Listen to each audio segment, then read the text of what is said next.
ماہ ذوالحجہ میں روزے رکھنے کی کیا فضیلت ہے؟ ماہ ذوالحجہ کا جو یہ پہلا عشرہ ہے 10 دن شروع کے، یہ اس کے روزے جو ہے نا یہ ماہ رمضان شریف کے بعد سب سے افضل ہیں، لیکن 9 دن کیا 10واں دن تو عید ہے، عید کے دن تو یہ بقر عید کا جو عید کا دن ہے اس میں تو روزہ رکھنا حرام ہے، اور اس میں جو نیکی کا ثواب جو ہے نا یہ زیادہ ملتا ہے عام دنوں کے مقابلے میں ان ذوالحجہ کے 10 دنوں میں۔ اب وہ 10واں دن بھی شامل ہے اس میں، تو جو بھی ہم نیکی کریں گے اس کا ثواب زیادہ ملے گا، جیسا کہ فرمان مصطفیٰ صلی اللہ علیہ وسلم ہے ان 10 دنوں سے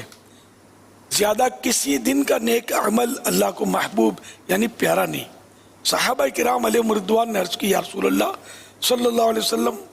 اور نہ رائے خدا میں جہاد، فرمایا اور نہ رائے خدا میں جہاد،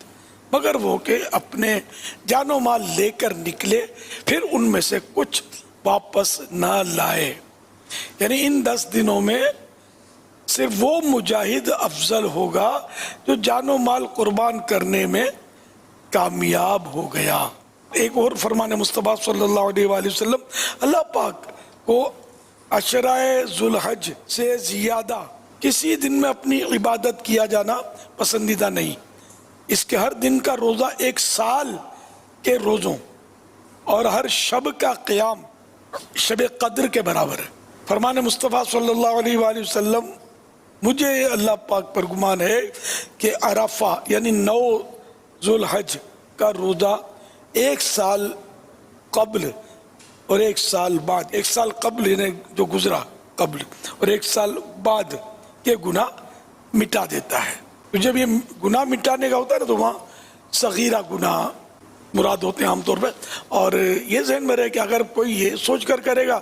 کہ اچھا تو آئندہ سال کے بھی تو گناہ معاف ہو جائے گا، گناہ کرتے رہو تو پھنس جائے گا۔ یہ معافی کی بشارت ظاہر ایسوں کے لیے نہیں ہے، بلکہ گناہ کو کوئی یوں ہلکا سمجھ کر کرے تو یہ سخت کبیرہ ہو جائے گا، اور بعض صورتوں میں گناہ کی تخفیف جو ہے گناہ کو ہلکا جاننا کفر بھی ہوتا ہے، اس کی صورتیں ہیں، اس لیے گناہ تو کرنا ہی نہیں ہے۔ اب بتقاضا بشریت ہو جاتا ہے بعض اوقات، تو یہ کہ اس کے لیے معافی کی بشارت ہے، اور ہوگا وہی جو رب چاہے گا۔ فرمان مصطفیٰ صلی اللہ علیہ وسلم عرفہ یعنی 9 ذوالحج کا روزہ 1000 روزوں کے برابر ہے، یہاں تک حدیث پاک کے الفاظ ہیں۔ پھر آگے مسئلہ، مگر عرفات میں حاجی کو عرفے کا روزہ رکھنا مکروہ ہے۔ پھر حدیث پاک بیان کی گئی، حضرت سیدنا ابو ہریرہ رضی اللہ عنہ فرماتے ہیں سرور کائنات صلی اللہ علیہ وسلم نے عرفے کے دن یعنی 9 ذوالحج کے روز حاجی کو عرفات میں روزہ رکھنے سے منع فرمایا۔ یہ عرفات میں جو حج کریں گے وہ تو روزہ نہیں رکھیں گے، کہ ان کے لیے مکروہ ہے، سنت یہی ہے کہ وہ روزہ نہ رکھیں، البتہ یہ کہ جو وہاں نہیں ہے جیسے ہم لوگ ہیں اپنے وطن میں تو روزہ رکھیں گے، رکھنا چاہیے، فضیلت اس کی۔